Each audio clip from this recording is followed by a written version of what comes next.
अस्सलाम वालेकुम, this is अमीन आलम। आज की इस वीडियो में हम सीखेंगे कि अगर क्लाइंट आपको कोई लिनक्स की सर्वर या मशीन प्रोवाइड करता है काम करने के लिए, आपका जो भी वर्क है उसको करने के लिए, तो आप किस तरीके से उस मशीन को वैलिडेट कर सकते हैं, किस तरीके से वेरीफाई कर सकते हैं उसमें कितनी स्टोरेज है, कितनी रैम है, मेमोरी है, क्या नेटवर्क चल रहा है एंड उसकी आईपी क्या है एंड कंप्लीट डिटेल एक आपको चाहिए होती है। जो मुझे वर्चुअल मशीन दी है मेरे क्लाइंट ने, उसकी एक्चुअल स्पेक क्या है और या उसके स्पेक में किस तरीके से मॉनिटर कर सकता हूँ। चलिए आज की इस वीडियो में हम यही सीखते हैं।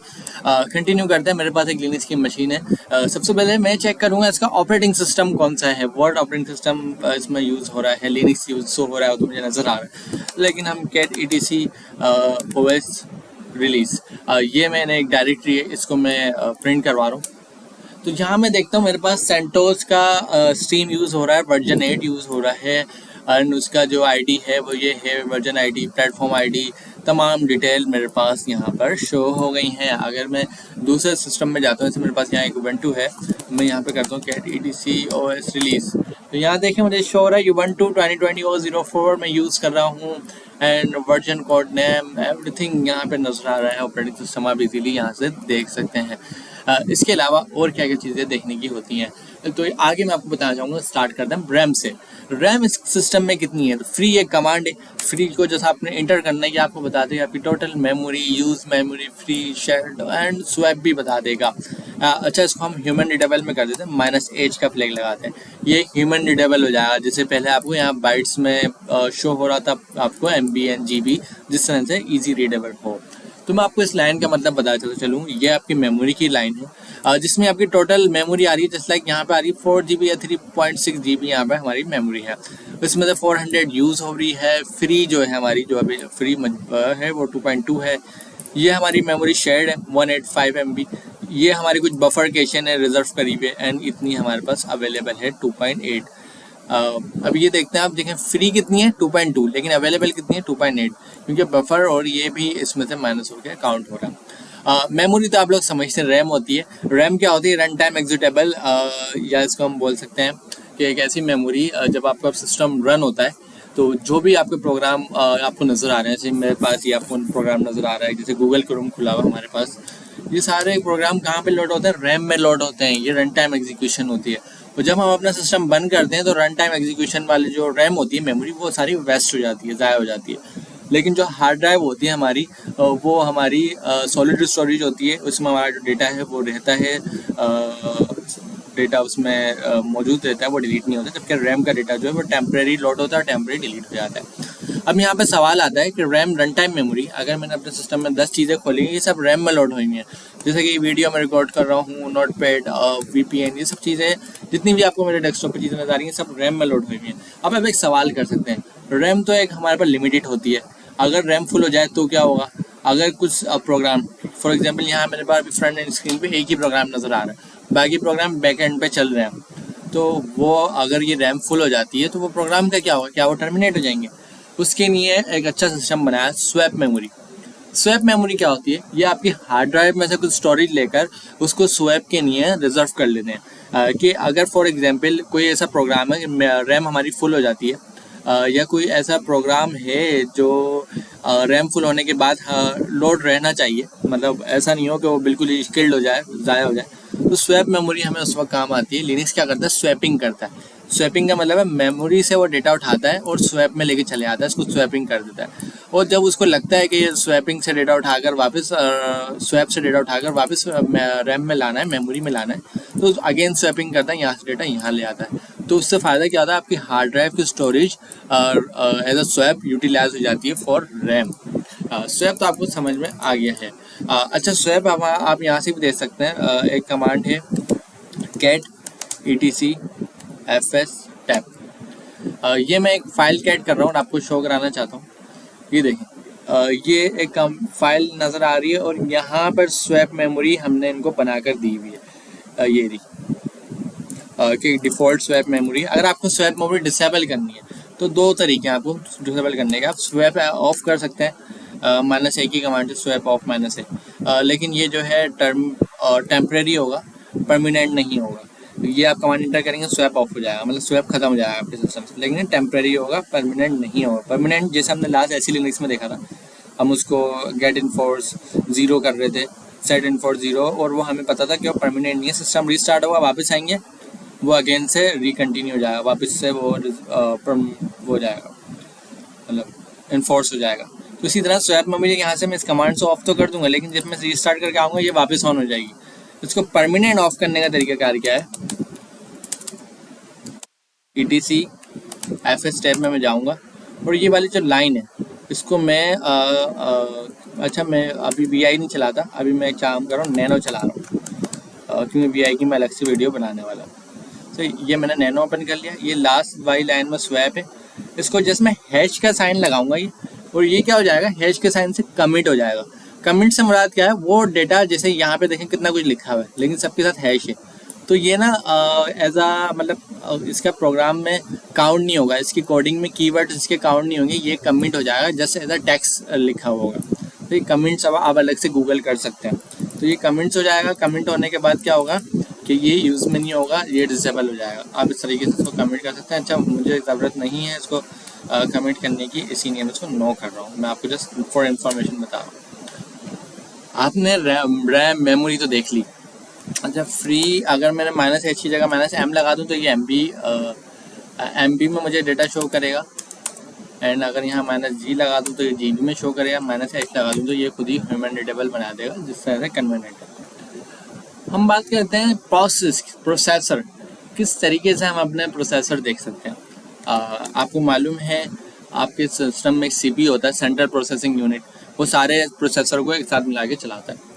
तो आपको कैट करना है, प्रॉक का है ये डायरेक्टरी है, इसमें CPU इन्फो के नाम से फाइल को आपने प्रिंट करना है। ये आपको प्रिंट करवाएगी आपकी कंप्लीट प्रोसेसर की डिटेल। देखें हमारे पास कंप्लीट डिटेल आ गई है। हम एक काम करते हैं, इसको लेस के थ्रू प्रिंट करवाते हैं। इस कमांड के आगे लेस लिख लेते हैं। अब ज़्यादा पढ़ने में ठीक।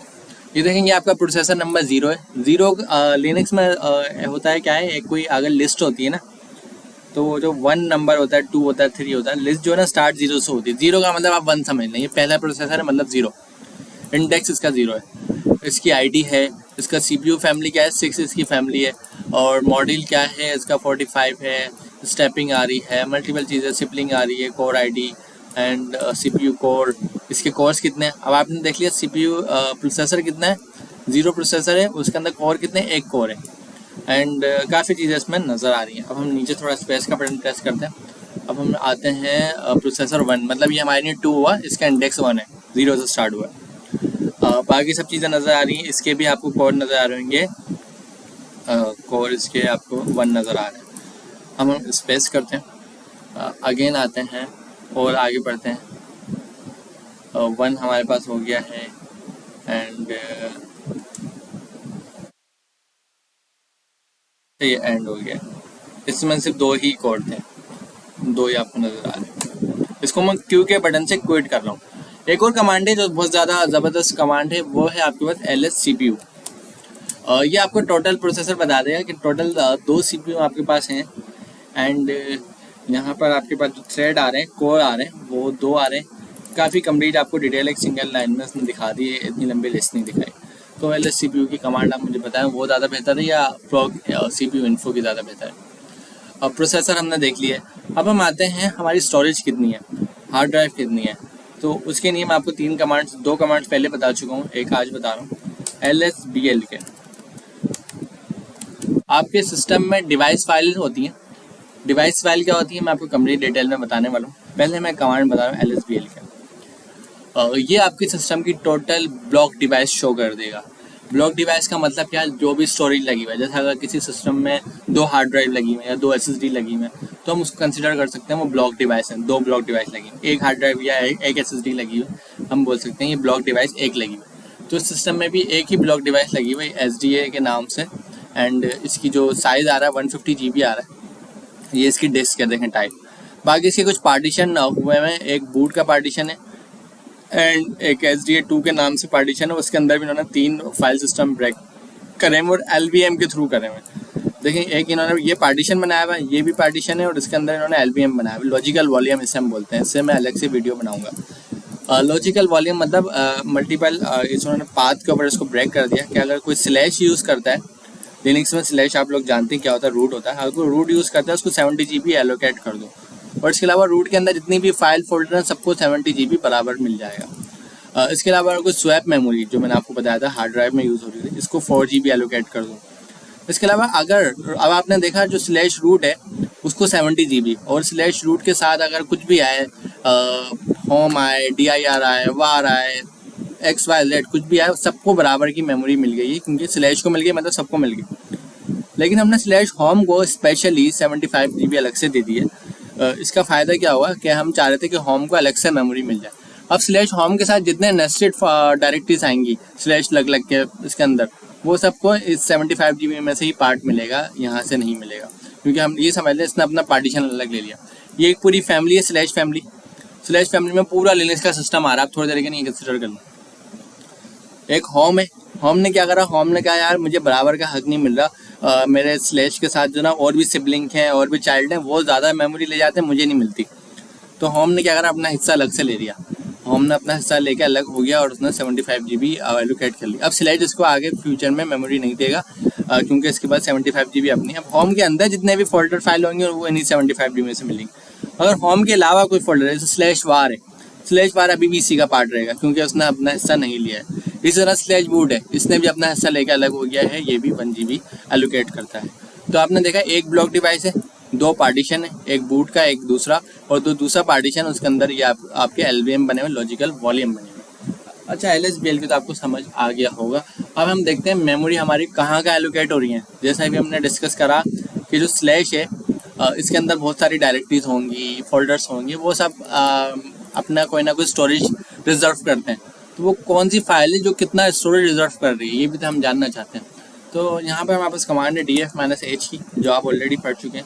ये आपको बता देगी कि आपके सिस्टम की कितने % मेमोरी कौन सी डायरेक्टरी एक्सेस करी। इसने बताया जो खाली जो स्लैश है वो 12% ले रही है, 8 GB यूज़ कर रही है 62 में से। इसने बताया स्लैश डेव जो है वो 0% ले रही है, 0 GB इसका यूजेज है। डेव SHM भी 0 यूज है। स्लैश रन जो है 11% आपका मेमोरी यूज़ कर रही है, जिसकी 1.7 GB अवेलेबल है, 186 MB यूजेज में। बूट आपको इतना यूज़ कर रही है। होम जो हमने डिस्कस करा था, ये अपना हिस्सा लेकर अलग हो गया, ये 1% यूज़ कर रहा है, 569 MB और 75 GB में से। तो इस तरीके से आप अपना यूजेज देख सकते हैं। अगर मैं मैन DF करूँ, देखें report file system disk space usage, ये आपको नज़र आएगी। इसके अलावा अगर मैं किसी डायरेक्टरी का स्पेशल किसी फाइल या डायरेक्टरी का देखना चाह रहा हूँ कि वो कितनी मेमोरी यूज़ कर रही है, जैसे कि यहाँ पर तो फ़िलहाल कुछ नहीं है। फॉर एग्जांपल मैं बैक हो रहा हूँ और मैं चाह रहा हूँ जो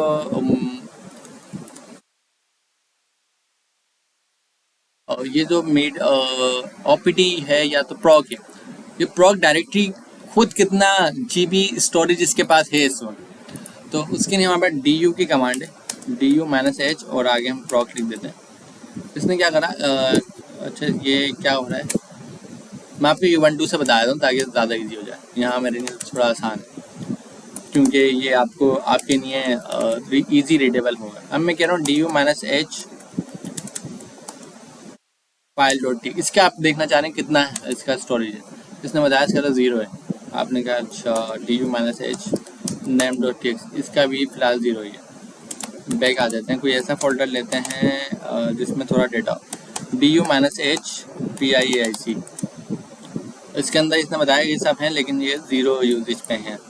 कोई ऐसा फोल्डर हमें मिल जाए फिर बस उसमें ना डेटा अच्छा खासा हो। ये भी 0 आ रहा है। एनसीबल चेक करते हैं। हाँ, एनसीबल में देखें कितनी बड़ी लिस्ट आई है। ये मेरे पास इंस्टॉल था। ये देखें इसने क्या बताया, पूरी यूजेज बता दी, कौन कौन सी फाइल कितना कितना उसका स्टोरेज साइज है। तो ये DU की कमांड काफ़ी ज़बरदस्त कमांड है, ये आपको एक्चुअल स्टोरेज बता देती है। इसने कंप्लीट एनसीबल की लिस्ट बताई है हमें। मैं इसको ऊपर ले जाता हूँ, काफ़ी लंबी लिस्ट इसने शो करी है। इससे बेहतर हम इसका आगे लेस या मॉल लगा देते हैं। ये देखें इसने फाइल का साइज, उसके अंदर कितनी चीज़ें रखी हुई हैं, सब बता दिए। -H करने से फ़ायदा क्या हुआ, ये जो है ह्यूमन रीडेबल हो गया, KB लग गया, कहीं पे MB लग गया, ये बेनिफिट हो गया। तो इस तरीके से आपकी सारी कमांड यूज़फुल हो सकती हैं। अब मैं आपको बताता हूँ डिवाइस फाइल की कितनी टाइप्स होती हैं। यहाँ पर जल्दी से हम गूगल करते हैं डिवाइस फाइल इन लिनक्स। जो भी पहला टैब आ रहा है उसको ही ओपन कर लेते हैं। तो डिवाइस फाइल की ये सारी आपको नज़र आ रही है। और कोई अच्छी सी डॉक्यूमेंटेशन ओपन करते हैं, विकीपीडिया देख लेते हैं। ओके, तो उन्होंने बताया कि यूनिक्स में जो स्पेसिफिक फाइल्स होती हैं वो सब डिवाइस फाइल होती हैं। इसमें कुछ टाइप्स हैं। सबसे पहली टाइप जो है वो करेक्टर डिवाइस है। करेक्टर डिवाइस एक ऐसी डिवाइस होती है जो ना डायरेक्ट सिस्टम में रख के चलती है।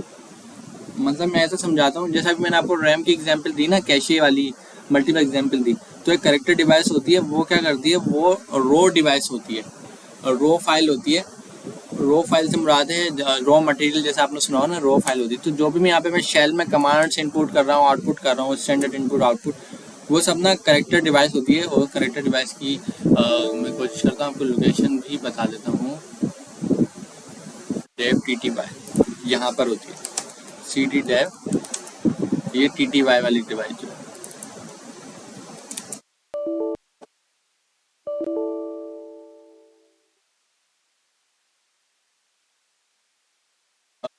तो एक काम करते हैं,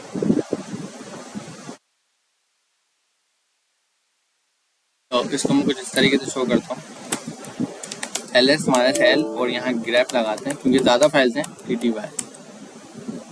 ओके, इसमें भी हमारे पास मल्टीपल फाइल्स आ गई हैं। आप ये देख सकते हैं फाइल की शुरू में C लिखा हुआ है, जबकि यहाँ पे हमने डायरेक्टरी देखा है या खाली देखा है या लिंक में L देखा है। तो ये सारी जो होती हैं आपकी करेक्टर डिवाइस होती हैं। ये करेक्टर डिवाइस किस तरह से चल रही होती हैं, इनपुट आउटपुट्स पे चल रही होती हैं। इनपुट आउटपुट से मुराद क्या है, इसकी एग्जांपल हम इस तरह से ले लेते हैं कि स्पेशल फाइल्स होती हैं हमारी कुछ, जैसे कि इनपुट आउटपुट, जैसे कर्नल में कुछ भी मैं एग्जीक्यूट कर रहा हूँ वो जाके करेक्टर फाइल के साथ चल रहा है, जो ना किसी बफर में नहीं जा रही होती, डायरेक्ट वो हार्डवेयर की डिवाइस को एक्सेस कर रही होती है। ये समझ लें करेक्टर फाइल को। इसकी काफ़ी लंबी डेफिनेशन है, अगर अलग से आप गूगल कर सकते हैं करेक्टर डिवाइस, लेकिन मैंने आपको करेक्टर डिवाइस दिखा दी जिसकी टाइप आपको इस तरह से नज़र आ रही थी, C, ये इसकी टाइप है। अब हम देखते हैं इसके अलावा कौन कौन सी डिवाइसेस हमारे पास हैं करेक्टर डिवाइस के अलावा। इसके अलावा हमारे पास एक ब्लॉक डिवाइसेस होती हैं, जो अभी हमने डिस्कस करा थोड़ी देर पहले। ब्लॉक डिवाइसेस क्या होती हैं, और जिस तरह था अलग से आप स्टोरेज लगा रहे हैं, हार्ड ड्राइव लगा रहे हैं, ब्लॉक डिवाइस। इसी तरह कुछ सूडो डिवाइसेस भी होती हैं, उसमें ये सारी डिवाइस मैं आपको यहाँ दिखा देता हूँ। डेव में देखा हुआ आपने नल के नाम से यहाँ शो नहीं हो रही, LS ग्रेप नल, ये देखें,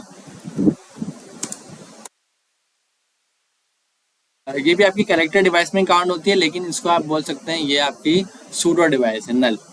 इसी तरह और भी यहाँ पे डिवाइस 0, फुल, इन सब का यूज़ कैसे लिखा हुआ है। नल जो होती है वो क्या करती है, accept and discard input return to provide end of life indication.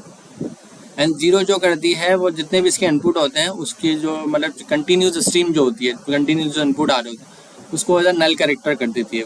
इसी तरह की फुल होती है, ये क्या करती है, ये भी स्ट्रीम्स की नहीं होती है, एंड रैंडम होती है, जैसे कि कोई क्रिप्टोग्राफी या कोई हैश बनाना है तो रैंडम में जाके, मतलब ये इसकी सूडो की अपनी फाइल होती हैं। इसी तरह IOCTL होता है आपके सिस्टम में, IOCTL इंटरफेस होता है, एंड PF होती है। इसके अंदर आप ये पढ़ सकते हैं BSD लाइसेंस जो होती है, ये काफ़ी डिटेल वाली चीज़ें हैं। Open BSD, net BSD and BSD, ये सब मैं आपको इसलिए बता रहा हूँ ताकि आप कहीं अगर कहीं लिनक्स का इंटरव्यू दें तो आपको एटलीस्ट इसका नो हाउ होना चाहिए, बाकी आप यूज़ करेंगे तो आपको पता लग जाए। नोट क्रिएशन एक फाइल टाइप है, नेमिंग कन्वेंशन है, जिसमें से आपकी ये आ जाती हैं HDA, HDB, HDTC, जो अभी मैंने LSBL के दिखाया था, तो ये सारी आपको नेमिंग कन्वेंशन आ रही होंगी वहाँ पर। TTY हमने देखा टर्मिनल की फाइल होती है, टर्मिनल जो मैंने बताया जो आपका टर्मिनल चल रहा है ये TTY में चल रहा होता है। इसके अलावा SCI होती है आपके पास, MMC होती है, बहुत सारी डिवाइसेस हैं, इसको आप पढ़ते जाएँ, ये कभी ख़त्म नहीं होने वाली क्योंकि इसमें बहुत सारी चीज़ आ जाती है। फिर LVM का भी एक टॉपिक आ जाता है, वो भी बड़ा टॉपिक है। अब हम देखते हैं कुछ स्टैटिस्टिक्स, देखते हैं प्रोसेसर की स्टैटिस्टिक्स किस तरीके से निकल सकती है। उसके लिए टूल मैं इंस्टॉल कराऊंगा, apt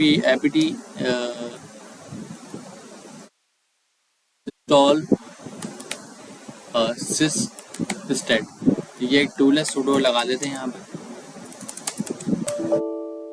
और ये टूल की इंस्टॉलेशन आप कर लें, इसलिए ये क्या है, और सूडो का एक्सेस मांग रहे हैं हमारे, पासवर्ड टाइप कर दें सूडो का, ऑलरेडी इंस्टॉल था। तो आप ये टूल इंस्टॉल कर लें। अगर मैं यहाँ पर सेंटोस में हूँ, सेंटोस से मैं इस तरीके से इंस्टॉल करूँगा।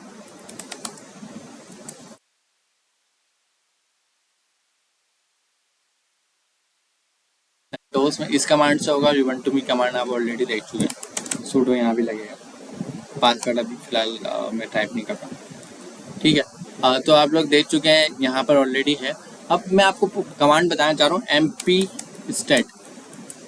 ये कमांड आपको क्या शो करेगी? ये कमांड आपको तमाम प्रोसेसर के nice value, system, input output, guest, जी नाइस, आइडल मतलब जो बेकार प्रोसेस चल रहे होते हैं वो सब आपको यहाँ शो कर देगी। आप मैन एमपी स्टेट कर सकते हैं। रिपोर्ट प्रोसेसर लेटेस्ट स्टैटिस्टिक्स, ये कंप्लीट आपको डिटेल बता देगा कि आप प्रोसेसर की भी अपनी स्टैटिस्टिक्स निकाल सकते हैं। एंड इसमें आपको और भी 2-3 कमांड बता दूँ जो सबसे ज़्यादा यूज़ होती हैं, जैसे कि मैं एक कमांड ऐड कर रहा हूँ, एमपी स्टेट -p से मैं रिप्रेजेंट कर रहा हूँ प्रोसेसर, और यहाँ पे मैं ऑल लिख रहा हूँ। तो मैंने ये क्या करा है, मेरे पास आपने देखा था 0 से 7 तक प्रोसेसर है। अगर यहाँ पे मैं LS CPU दिखा दूँ, टोटल 8 है।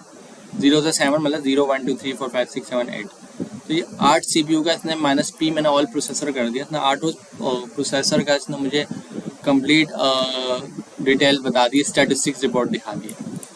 इसी तरह अगर मैं चाहूँ कि मैं किसी स्पेसिफिक प्रोसेसर का देखना चाह रहा हूँ, ऑल नहीं कर रहा, तो यहाँ पे मैं 0 कर दूंगा, 0 का आ जाएगा, 1 कर दूंगा, 1 का आ जाएगा, 2 3 4 5 6, जितना ज़्यादा हम करेंगे यहाँ 7 8 देखें है ही नहीं, 0 से 7 तक है। तो इस तरीके से आप देख सकते हैं। साथ साथ आपके पास एक और बेनिफिट है, आप यहाँ पे अगर -a लगाएं एंड यहाँ पे ऑल, इससे मैं खासी कमांड है, या जस्ट -a की कमांड है, ये आपको ना काफ़ी डिटेल में हर CPU का बहुत डिटेल रिपोर्ट दे देती है। ये काफ़ी मतलब अगर आपको ऑल डिटेल चाहिए हो तो ये इस कमांड से आ जाती है। एक और है, अगर आप कोई ऐसा लगाना चाह रहे हैं जैसे कि सेट इंटरवल लगाना चाह रहे हैं आप कि हर थोड़ी देर बाद डेटा प्रिंट होता रहे, तो आप ना ये बता सकते हैं हर एक 1 सेकंड बाद डेटा प्रिंट होना चाहिए, और उसकी लिमिट भी बता सकते हैं, तो 5 बार। अभी क्या हुआ, हर 1 सेकंड बाद आपका नया डेटा प्रिंट करेगा, वो 5 बार ये करेगा, उसके बाद ये स्टॉप हो जाएगा।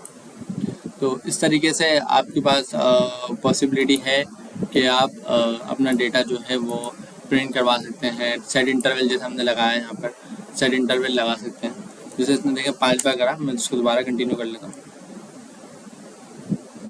हर 1 सेकंड बाद इसने 5 बार चलाया, ख़त्म कर दिया। अगर इसको मैं यहाँ से 2 कर लूँगा, तो इसने देखा हर 1 सेकंड के बाद 2 बार चलाया, बंद कर दिया।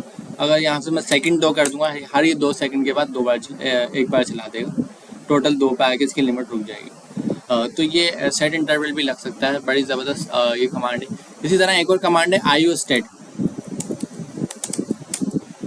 ये कमांड काफ़ी डिटेल में दिखाएगी आपको, ये नाइस वैल्यू भी दिखा रही है, प्रोसेसर का पूरा एवरेज CPU लोड भी दिखा रही है, साथ साथ ये आपको इनपुट आउटपुट लोड भी दिखा रही है इसका। तो इस तरह की कमांड काफ़ी हेल्पफुल होती हैं। ये सब मैं आपको जैसे इसलिए बता रहा हूँ कि आप लोग एड्रेस कर लें और इस तरह की कमांड्स को भी अपने पास यूज़ करा करें। जैसे कि यहाँ पे मेरे पास फाइल है, मैं आता हूँ अपनी होम पर आ रहा हूँ, होम में PIS मैं चाह रहा हूँ, ये तो मेरी फर्स्ट वाली फाइल है, इसके कितने बाइट हैं या इस फाइल के कितने बाइट हैं। तो यहाँ पे कमांड होती है चेकसम। चेकसम की मदद से मैं इसके ना बाइट देख सकता हूँ, डायरेक्टली है file.txt का। इसने बता दिया आपकी फाइल में इतने बाइट्स हैं।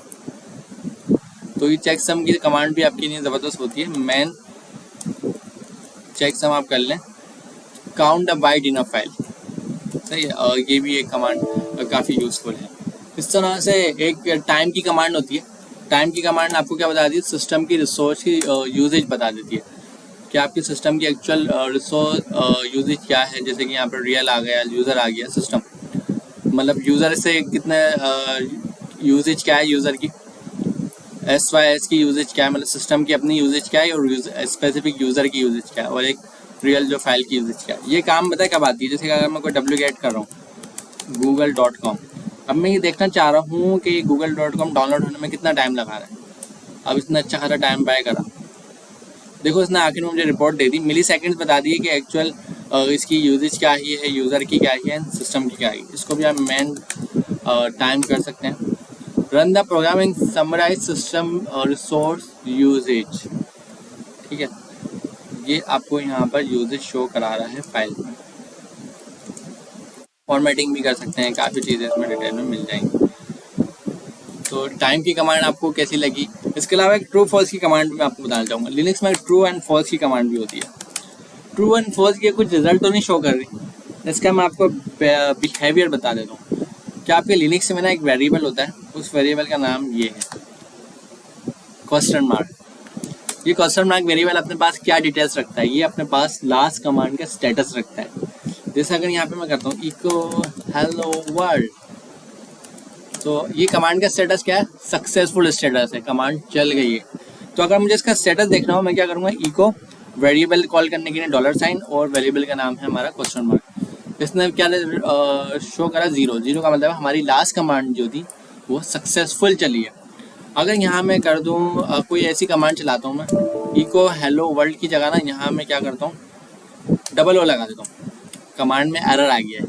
अब मैं करता हूँ इको $, एंड ये इसने देखा 1 to 7, अभी ये 0 नहीं आया। इसका मतलब क्या है, जो लास्ट कमांड थी उसमें कुछ ना कुछ गड़बड़ थी, कुछ ना कुछ एरर था। 0 अगर आया तो मतलब सक्सेसफुल, अदरवाइज नॉन सक्सेसफुल। इसी तरह अगर यहाँ पे मैं कुछ कैट कर रहा हूँ, कैट पता नहीं क्या मैं कैट कर रहा हूँ, ऐसा कुछ एग्जिस्ट ही नहीं करता। अब मैं कर रहा हूँ इको $, और क्वेश्चन मार्क, इसने देखा 1। 0 अगर है तो 0 का मतलब है सक्सेसफुल। इसके अलावा जो भी नंबर आया 1 to 7 आया या 1, कमांड नहीं चली। अगर यहाँ पे मैं कैट की जगह कोई फाइल दे देता हूँ, जैसे कि और मैं कह रहा हूँ फर्स्ट में जाओ file.2, अब देखें सक्सेसफुल कमांड चल गई। अब वही कमांड का रिजल्ट क्या आएगा? 0। तो ये ज़बरदस्त कमांड। ट्रू फॉल्स में हमें क्या बेनिफिट होगा, आगे आगे हम शेल स्क्रिप्टिंग पढ़ेंगे। अगर कहीं पे हम फोर्सफुली ट्रू या फॉल्स बनाना चाह रहे हैं, जैसे कि ट्रू का मतलब है ट्रू, अगर मैं यहाँ पे इको चेक करूँगा तो ये बोलेगा 0। अगर मैं यहाँ फॉल्स लिखता हूँ और इको चेक करता हूँ तो ये क्या दिखा? 1 दिखा रहा है। तो आप ना खुद भी बिहेवियर चेक कर सकते हैं, ज़रूरी नहीं है मैं कमांड लिख के उसको मिस्टेक करूँ फिर आपको बताऊँ।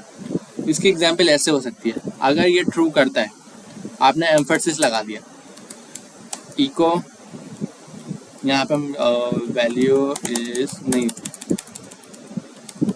Command is true. एम्फेसिस का साइन क्या करता है? ये आपकी दो कमांड है, एक लेफ्ट वाली कमांड अलग, दो अलग। इसने क्या करा, इसने कहा अगर लेफ्ट वाली कमांड चल जाए तो राइट वाली भी चला दो। इसका मतलब ये होता है, इसको हम शॉर्ट सर्किट ब्रैकेट भी बोलते हैं। अगर यहाँ मैं फॉल्स करता हूँ और एम्फेसिस करता हूँ, अगेन से मैं लिखता हूँ echo command is not true, देखें ये प्रिंट नहीं हुआ। सेम यहाँ पे प्रिंट हो गया और सेम यहाँ पे प्रिंट नहीं हुआ, क्योंकि इसने क्या फॉल्स कंसीडर करा, मतलब एरर कंसीडर करा, और उसने जब लेफ्ट नहीं चली तो राइट भी नहीं चली। इसको हम एंड ऑपरेटर बोलते हैं। इसका मतलब होता है इसका लेफ्ट और राइट दोनों चलेंगे तो सक्सेसफुल है, अदरवाइज नहीं है। तो लेफ्ट नहीं चला तो उसने राइट भी नहीं चलाया। अगर एक साथ आपको दो कमांड चलानी हो और आपको ये रिस्ट्रिक्टफुल करना हो कि फॉर एग्जाम्पल अगर ये फॉल्स होता है तो आप क्या चाहेंगे, आप तो नहीं चाहेंगे ना। फॉर एग्जाम्पल आपको दो ऐसी कमांड चलानी है, आप चाह रहे हैं पहली वाली सक्सेसफुल हो तो दूसरी आई चले, अदरवाइज दूसरी ना चले, तो आपने यहाँ एंड का साइन लगा दिया ताकि दोनों चल जाए। अच्छा, इसका एक और वाइस वर्सा होता है, वो होता है और का साइन। ये पाइप वाला साइन आप दो बार लगाते हैं, इसका मतलब और होता है। अगर लेफ्ट वाला चल गया या राइट वाला चल गया वो आपको प्रेजेंट कर देगा। जैसे अगर लेफ्ट वाला फॉल्स था, नहीं चला, लेकिन उसने राइट वाले को चला दिया। अब हम लेफ्ट वाले को ट्रू करते हैं, देखें लेफ्ट वाला ट्रू हो गया, इसको राइट वाला चलाने की जरूरत नहीं है, ये और साइन होता है। इसमें क्या करता है, कोई एक साइड चल जाए तो मतलब ठीक, ज़रूरी नहीं है कि दूसरा साइड भी चले। तो अगर ये लेफ्ट वाला ट्रू हो गया तो उसने राइट वाले को प्रिंट नहीं करा। और यही अगर हम एंड में देख रहे थे कि इसने एक बार लेफ्ट ट्रू हो गया तो उसने राइट भी करा। इसी तरह इसको हम फॉल्स में देखते हैं, लेफ्ट वाला फॉल्स हो गया तो उसने राइट वाला चला दिया। और यहाँ पर लेफ्ट वाला अगर ट्रू हो गया तो उसने फॉल्स में, अगर इसको यहाँ देखते हैं, अगर लेफ्ट वाला फॉल्स हो गया तो राइट वाला भी नहीं चलाया। हम यहाँ इको वेरिएबल कर लेते हैं, देखो बना रहा है। और इसी को अगर मैं यहाँ से चेक करूँ, अब देखें अब क्या आ रहा है, अब देखें 0 आ रहा है, जबकि फॉल्स कमांड दोनों जगह चली है, क्योंकि ये सक्सेसफुल हो गया, इसने लास्ट इसको काउंट करा है। इसमें हम थोड़ा सा और डायनेमिक अप्रोच लगाते हैं, हम थोड़ा अलग तरीके से करते हैं। ट्रू कमांड को ब्रेक करने का ये तरीका है। एंड से तो आप शॉर्ट सर्किट ब्रेक लगाते हैं ना, कमांड ब्रेक करने का ये तरीका है। यहाँ पे मैं लगा रहा हूँ इफ़ अगर ट्रू होता है, सक्सेसफुल होता है, तो देन हम इसको इस तरीके से इफ़ ट्रू, मैं इसको ब्रेक कर रहा हूँ, देन क्या करो, इको कर दो वैल्यू इज ट्रू। अदरवाइज क्या कर दो, इफ को ब्रेक करने का ये तरीका होता है। अभी फिलहाल तो वैल्यूज ट्रू आई है, अगर मैं इसको फॉल्स कर दूँ, देखें प्रिंट नहीं हुआ, इसमें हम एक एल्स भी लगा लें।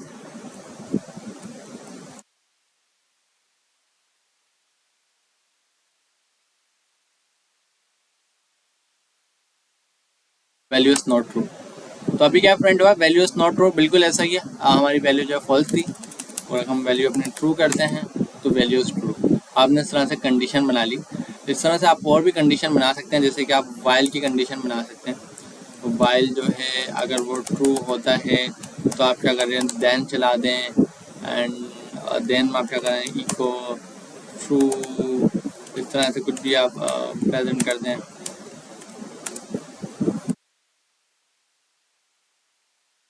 यहाँ पर 10 लगाते हैं, ये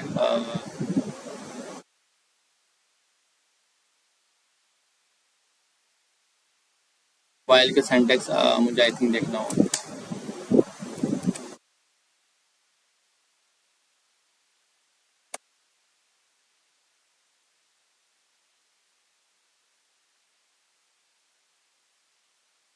यहाँ पे मैं वाइल का सिंटैक्स देख लेते हैं। डू एंड देन होता है, सॉरी इसमें देन नहीं होता। देखें ये वाइल इज ट्रू प्रेजेंट करे, आप कंट्रोल सी की मदद से हम इसको ब्रेक कर रहे हैं। तो ये कमांड चला दी, अगर वाइल ट्रू है तो डू करो, और वाइल इज ट्रू को जो ना वो कर दो, प्रिंट कर दो और डन कर दो। और अगर वाइल फॉल्स है तो आप क्या करो, आप कुछ भी नहीं करो, रिजल्ट कुछ आएगा ही नहीं। तो वाइल जो है कि लूप होता है, वाइल लूप आप इसको बोल सकते हैं। इसी तरह मैं आपको साथ साथ और भी कमांड बताना चाहूँगा। जैसे कैट की कमांड में मैं आपको कुछ एडिशन स्टेप बताने जा रहा हूँ। यहाँ पे index.html इसको मैं रिमूव कर रहा हूँ, rm index.html, ठीक है। मुझे एक फाइल बनानी है, देखें यहाँ फिलहाल कोई फाइल नहीं है, और उस फाइल में मुझे कोई डेटा ऐड करना है, और फाइल का नाम मैं रखना चाह रहा हूँ index.html। देखें अभी तक ये काम आपने इको से करा होगा, आज मैं कैट से कर रहा हूँ। कुछ भी नहीं आया, ब्लैंक स्क्रीन आ गई। यहाँ पे मैं लिखता हूँ हेलो वर्ल्ड, ठीक है, इंटर करते हैं, HTML फाइल कुछ भी लिख देते हैं, अमीन आलम। अब इसको मैं कंट्रोल सी प्रेस कर रहा हूँ, एलएस करें। पहली बात आपने देखा यहाँ पर फाइल बन गई।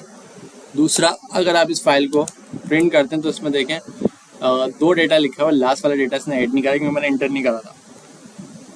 अगेन से सेम कमांड चलाते हैं। अब मैं लिख रहा हूँ, पहले मैं लिख रहा हूँ अमीन आलम का स्मॉल लिखते हैं। अब मैं लिख रहा हूँ हमजा, जस्ट 2 नाम में लिख रहा हूँ, या मैं लिख रहा हूँ लिनक्स ट्यूटोरियल, ठीक है। अब मैं इंटर कर रहा हूँ, कंट्रोल सी करा, फाइल तो अपनी जगह रखी हुई, प्रिंट करा। देखें पुराना डेटा मिट गया है, डिलीट हो गया और नया डेटा आ गया। तो आप इस तरीके से फाइल बना भी सकते हैं, एडिट भी कर सकते हैं। आपको पता है कि आपके पास स्टैंडर्ड आउटपुट होता है, अगर आप इसको डबल लगाएंगे तो क्या बेनिफिट होगा। यहाँ पे मैं देखें new data adding, control C, cat index.html, देखें हम न्यू डेटा ऐड करा है क्योंकि यहाँ मैंने स्टैंडर्ड आउटपुट डबल लगाए थे। तो इस तरीके से आप काफ़ी हेल्पफुल हो सकता है ये कमांड। इसके अलावा भी इसमें और बहुत सारे काम हो सकते हैं, जैसे कि मैं डबल स्पेस लगा रहा हूँ फाइल में, ये 3 बार स्पेस लगा रहा हूँ, फिर मैं लिख रहा हूँ कर्नल, इंटर कर रहा हूँ, कंट्रोल सी कर रहा हूँ। अब फाइल को इंटर करते देखें 3 स्पेस भी आ गए। इसको हम और अच्छे से प्रिंट कर सकते हैं, जैसे कि यहाँ पे मैं प्रिंट कर रहा हूँ index.html, लेकिन मैं चाह रहा हूँ कि नॉन ब्लैंक फाइल प्रिंट हो खाली, तो -b लगा देता हूँ। आपने देखा कि नॉन ब्लैंक फाइल प्रिंट नहीं हो, सिर्फ नॉन ब्लैंक फाइल से मुराद है यहाँ पे ना हर फाइल के साथ उसका नंबर आ जाए 1 2 3, लेकिन देखें ब्लैंक के साथ नहीं आया, ब्लैंक के साथ नंबर ही नहीं आया। और आप इसकी जगह -n यूज़ करेंगे, ये तो आपने देख लिया, -n यूज़ करेंगे। देखें इसमें 1 2 3 लाइन नंबर बता दिए, लेकिन ब्लैंक का भी बताया, -v ने ब्लैंक का नहीं बताया। ये तो ज़बरदस्त कमांड। इसके अलावा -s एक है, ये क्या कर देगा, ये जितने भी स्पेस हैं, अगर 3 है 4 है, उसको 1 कर देगा। मतलब आप इसको बोल सकते हैं इसको स्क्वैश कर देगा। तो इसको स्क्वीज कर देगा, और स्क्वीज करके इसने सारे थे 4 थे यहाँ पर, इसमें 3 थे, 3 को इसने 1 बना दिया। और इसके अलावा एक और है, जैसे कि -e का एक वेरिएबल, ये क्या करेगा, सबके लास्ट में एक $साइन ऐड कर देगा। जितनी भी कमांड है सबके लास्ट में $साइन आ जाएगा। एंड -t है, बहुत सारे मल्टीपल इसी तरह के आपको पास कमांड्स हैं। आप हमें इसको यूज़ करें, मुझे बताएं इसका क्या यूज़ कैसे है, किस तरीके से चलती हैं, किस तरीके से ये पॉसिबल है। लास्ट में एक कमांड बताने जा रहा हूँ आपको, BC कमांड। BC कमांड में मैं जैसे इंटर करता हूँ, और ये देखें, ये मेरे पास ब्लैंक एक टर्मिनल लेकर आ गया और कुछ भी नहीं दिखा रहा है। यहाँ पे मैं कर रहा हूँ 2 + 2 एंड इंटर करता हूँ। देखें इसने कैलकुलेशन कर दी 4। यहाँ पे 4 प्लस करता हूँ 8। मैं 2 कैलकुलेशन एक साथ करना चाह रहा हूँ, 5 + 5, और मैं क्या करूँगा, टर्मिनेटर लगाऊंगा। टर्मिनेटर लगाया, फिर अगेन कर दिया 6 + 6। देखें 2 कैलकुलेशन एक साथ हो गई। इसके अलावा मैं चाह रहा हूँ कोई वेरिएबल बनाऊँ, उसमें वैल्यू असाइन करूँ। मैंने वेरिएबल बना दिया A, वैल्यू रख दी 2, एंड एक साथ एक ही लाइन में वेरिएबल बना दिया B, वैल्यू रख दी 4। इंटर करा, वेरिएबल बना दिया C A + B, इंटर करा। अब हमें C को प्रिंट करवाना है। A की वैल्यू 2 थी, B की वैल्यू 4, C की वैल्यू क्या थी, A + B। C को प्रिंट कराएंगे, जस्ट C लिख के एंटर करें, प्रिंट हो गया, सक्सेसफुली प्रिंट हो गया। अब आप क्या करें, इसमें और भी बहुत सारे काम हो सकते हैं, जैसे कि इसकी एग्जांपल है 9 / 5। अब आप कहेंगे इसमें 1 आया है, इसकी फ्रैक्शन वैल्यू कहाँ है, तो हम इसका ना स्केल सेट कर सकते हैं कि इसकी फ्रैक्शन वैल्यू कितनी आ सकती है। हम कहते हैं 2 आ जाए। अब मैं अगेन से 9 / 5 करने जा रहा हूँ। अब देखें इसकी 2 फ्रैक्शन वैल्यू आ गई, 8.0 आ गई। स्केल हमने सेट कर लिया, पहले स्केल 0 था। अब हम स्केल इसका कर लेते हैं 4, इंटर, 9 / 5 अगेन करते हैं, देखें 4 स्केल आ गया। तो हम इसका अगेन से स्केल कर लेते हैं। तो इस तरह से बहुत सारी चीज़ें पॉसिबल हैं, आप इसमें कर सकते हैं। मैं इसको Ctrl+C से ब्रेक कर रहा हूँ, Ctrl+D से ब्रेक हुआ ही, या मुझे एग्जिट लिखना होगा यहाँ पे। हाँ, वापस मैं इसको ओपन कर रहा हूँ। अब हम कुछ इस तरह करते हैं, बाइनरी टू डेसिमल और डेसिमल टू बाइनरी कुछ करते हैं। तो आई बेस की वैल्यू सेट कर सकते हैं आप, 2 आई बेस की वैल्यू है। अगर आप इसको कोई बाइनरी नंबर देंगे, जैसे 101, तो उसको क्या करेगा, डेसिमल में कन्वर्ट कर देगा।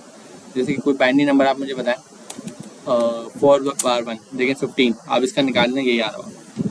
इसके अलावा अगर इसका मैं अपोजिट करना चाह रहा हूँ, तो मैं O बेस कर लूँगा, O बेस 2 आ गई। ये क्या करेगा, ये डेसिमल टू बाइनरी करेगा। अगर मैं इसको कोई नंबर देता हूँ 222, देखिए इसने यहाँ पर डबल बंड कर दिया। अगर मैं कोई इसको नंबर दे रहा हूँ 15, तो इसने यहाँ पे डबल बंड कर दिया। अगर मैं कोई नंबर दे रहा हूँ 5, देखें 101 आ गया। ये हमने ऊपर भी चेक करा था। तो इस तरह की चीज़ें भी पॉसिबल हैं। यहाँ पर आप एग्जिट लिख दें, Ctrl+C या Ctrl+D से ये रिमूव हो जाता है।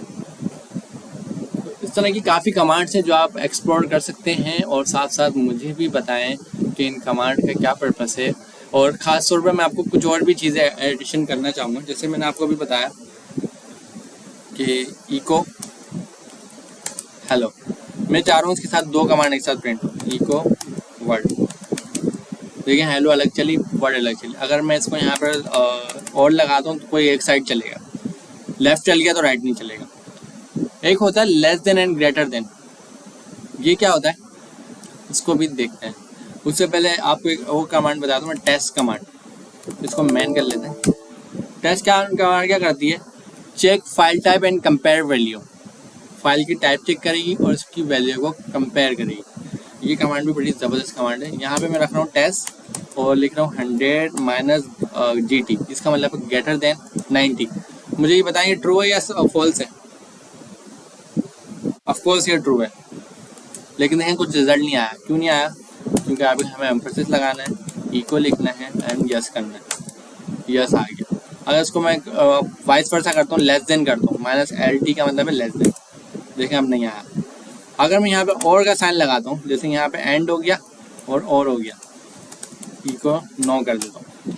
अब आपको गेम तो समझ आ गया होगा कि अगर ये सक्सेसफुल हुआ तो ही ये चलेगा, अगर ये सक्सेसफुल नहीं हुआ तो मतलब ये भी नहीं चलेगा, जैसे ऊपर हुआ है। और क्या कहता है, अगर लेफ्ट वाला पूरा नहीं चला तो राइट वाला चल जाएगा। और बिल्कुल ऐसे ही हुआ, जब इस तरह की कंडीशन आएगी कि लेफ्ट वाला पूरा नहीं चला तो ये क्या करेगा, लेफ्ट वाला राइट वाला चला देगा। इंटर करते हैं और देखें नो आ गया। तो टेस्ट कमांड मुझे बताएं कितनी आपकी ज़्यादा हेल्पफुल है। इस तरह जैसे आप इको हेलो कर रहे हैं ना, एक और मैं कमांड बताता हूँ, वो है प्रिंट एफ हेलो। इसका और इसका आपको फ़र्क क्या नज़र आया? ये जो आपकी न्यू लाइन में ऐड कर रहा है, ये आपकी सेम लाइन में ऐड कर रहा है और लाइन को एंड नहीं कर रहा। एक ये आपको फ़र्क नज़र आया। और फ़र्क भी आप गूगल करें, दिखा लें, मुझे बताएं क्या इसके अंदर चेंजेस हैं, क्या क्या और चीज़ें ऐड हो सकती हैं। तो मैं आपको मेन प्रिंट एफ दिखा देता हूँ। सॉरी, प्रिंट एफ में बहुत सारी चीज़ें आप इसको प्रिटी कर सकते हैं, इसमें रेगुलर एक्सप्रेशन लगा सकते हैं, फिर बहुत आप इसमें माइनर हॉरिजॉन्टल टैप लगा सकते हैं, एंड परसेंटेज के साइन के साथ इसके साथ काफ़ी खेल सकते हैं। तो -p मेरे ख्याल से मैं यहाँ पे इस तरह लिख देता हूँ।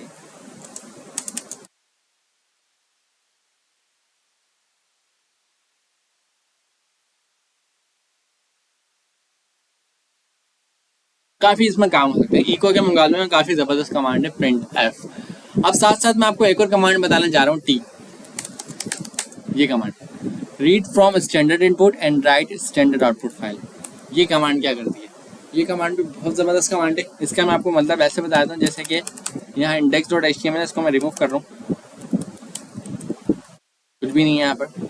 आप यहाँ लिखते हैं इको हेलो वर्ल्ड और यहाँ इस तरह लिखते हैं, तो आप मुझे बताएं इसका आउटपुट क्या होगा। आप कहेंगे index.html की एक फाइल ऐड हो जाएगी, उसमें ये डेटा ऐड हो जाएगा। ऐसा ही है।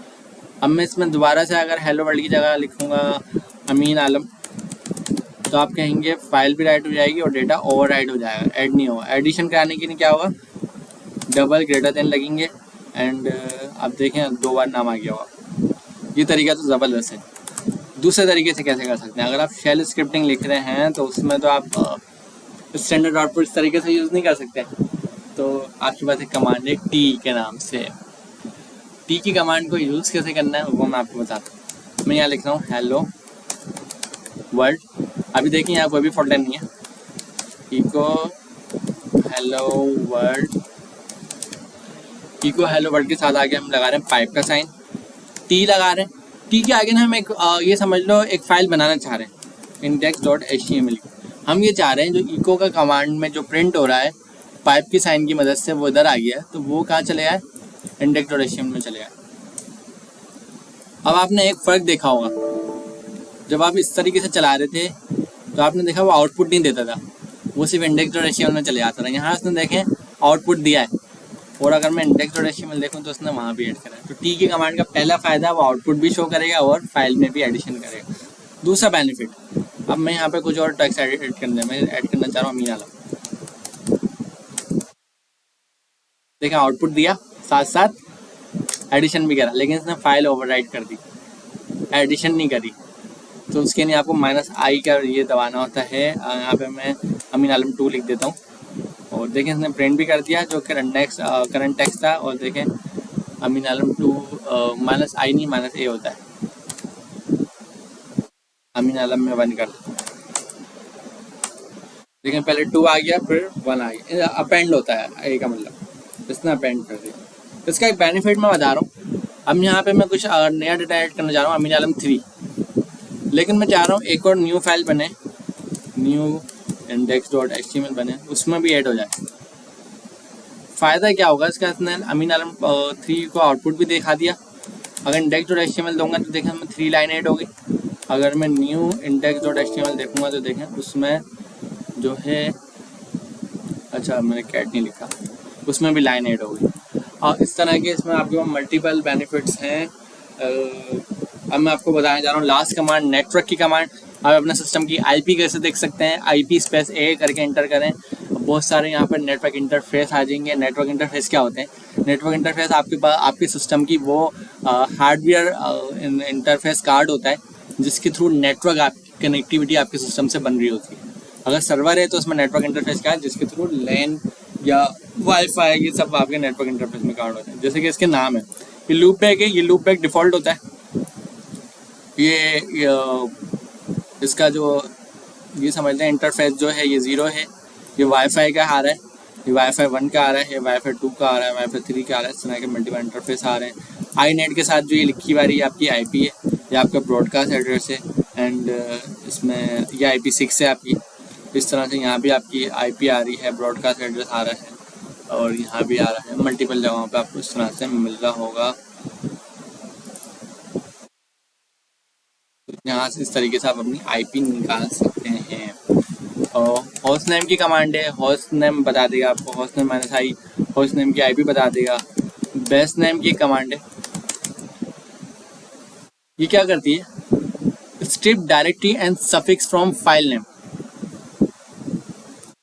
अगर यहाँ पे कोई फाइल इंडेक्स डॉट HTML, मैं यहाँ कर रहा हूँ बेस नेम, बेस नेम के आगे मैं कर रहा हूँ इंडेक्स डॉट HTML। इसने क्या करा? इसने इस फाइल का ही सफिक्स बता दिया, बेस नेम बता दिया। या मैं जस्ट बेस नेम लिख के एंटर करता हूँ तो इस कमांड का काफ़ी अच्छे यूज़ केस हैं।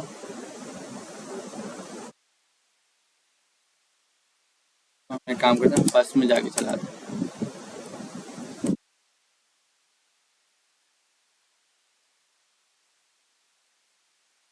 ठीक है, तो इस कमांड का यही काम है। जो मैंने फाइल इसको बेस बताई है, इसने उस फाइल का एक्चुअल नाम मुझे बता दिया।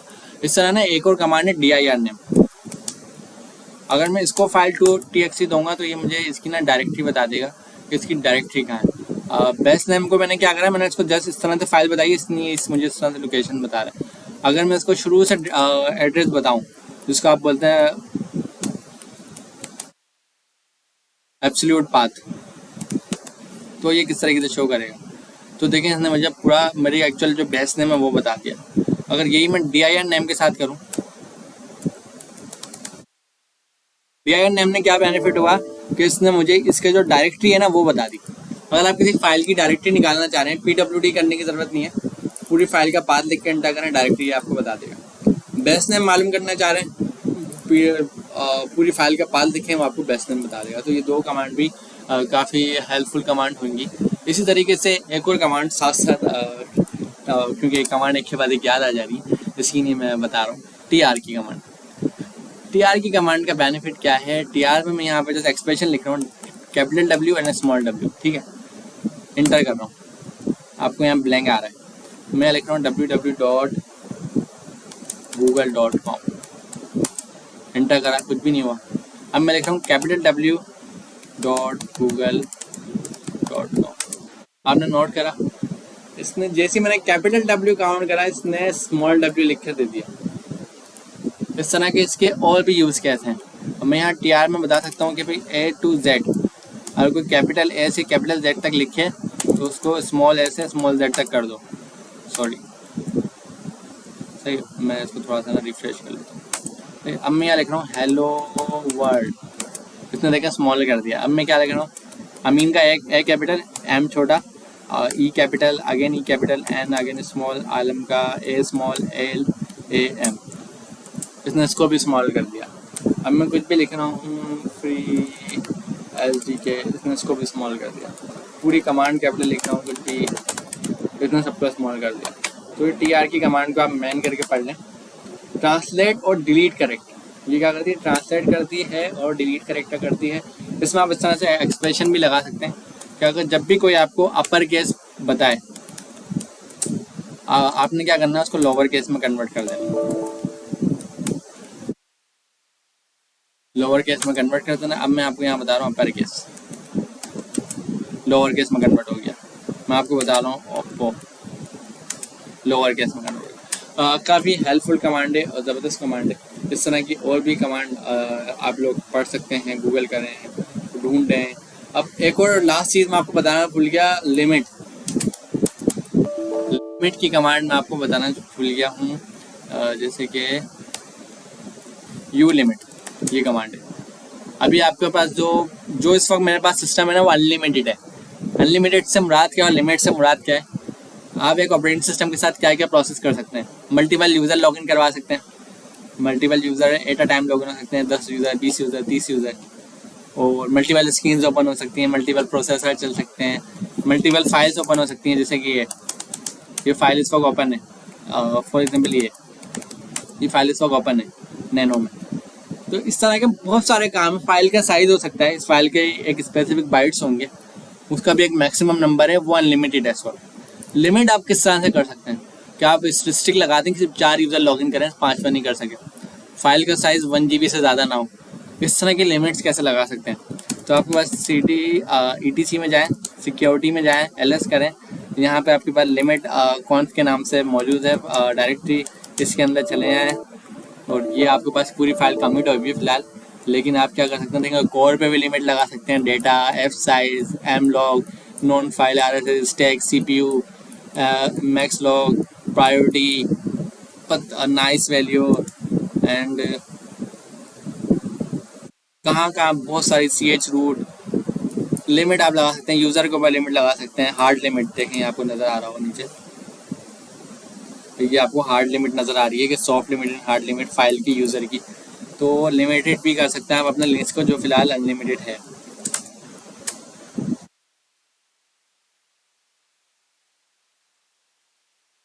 ये VI में आपको अलग से सिखाऊंगा।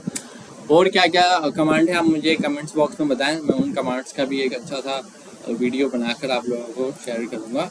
एंड देन मेरे पास कुछ लिनक्स की और भी कमांड्स हैं, जैसे कि ID की कमांड एक, ये आपके सिस्टम की ID बता देगी, UID 1000, आपकी GID क्या है ये वाली है, ग्रुप ID क्या है ये है, एंड बहुत सारी चीज़ें इसमें शो करा दी। अगर मैं आपको यहाँ से शो कराऊँ तो मैं पूछना चाह रहा हूँ करंट कितने यूज़र इसमें लॉगिन है। आप कहेंगे कौन सी कमांड से मैं चेक करूँ। अगर मैं who am I करता हूँ तो who am I से मेरा नाम बता देगा कि मेरे यूज़र का नाम ये है। अगर मैं इसमें W प्रेस करता हूँ तो ये मुझे बता देगा कि मेरे पास इस वक्त इस नाम का यूज़र है और इस टाइम से वो आप है। अगर मैं यहाँ में who प्रेस करता हूँ तो ये मुझे बता देगा कि ये रिमोट है, इस टाइम से है, और ये PTS इसका सिस्टम है, फाइल सिस्टम है, जो मैंने आपको अभी दिखाया था, character file system NMO user आ एंड काफ़ी इसमें डिटेल्स में हम जा सकते हैं, जैसे कि सिस्टम की डिटेल्स की अगर बात करें, ID हमने देख ली, UNAME आप लोगों को ऑलरेडी पता है, लास्ट क्लास में हम पढ़ चुके हैं, आपके लिनक्स का नाम बता देगा। टाइप आप पढ़ चुके हैं, who की कमांड हमने देख ली है, chown, fs user, f user के साथ -a लगा देते हैं, इसको हम बाद में देखेंगे। And bg, dead, at, execute, at से क्या होगा, एग्जीक्यूट कमांडेड लेटर, ये भी ना आपसे मैं अलग से शेयर कर दूंगा। ये पूरी आप मेरे पास जाएंगे, मेरी उस पर जाएँ, गिटहब पे जाएँ, वहाँ पे चीट शीट में जाएँ, चीट शीट में आपको ये मिल जाएगी, यूनिक्स के नाम से चीट शीट होगी। तो यूनिक, ये सब आप कमांड पढ़ चुके हैं। अगर मुझे बताएं कोई कमांड ऐसी है जो आपके पास रह गई है, अभी तक हम पढ़ नहीं पाए किसी वजह से, तो आप मुझे कमांड का नाम बताएं, मैं आपको उस कमांड की प्रैक्टिस करवा दूंगा इंशाल्लाह। मिलते हैं नेक्स्ट सेशन में। नेक्स्ट सेशन में मैं आपको काफ़ी और लिनक्स की डिटेल्स पढ़ाने वाला हूँ। अल्लाह हाफिज़।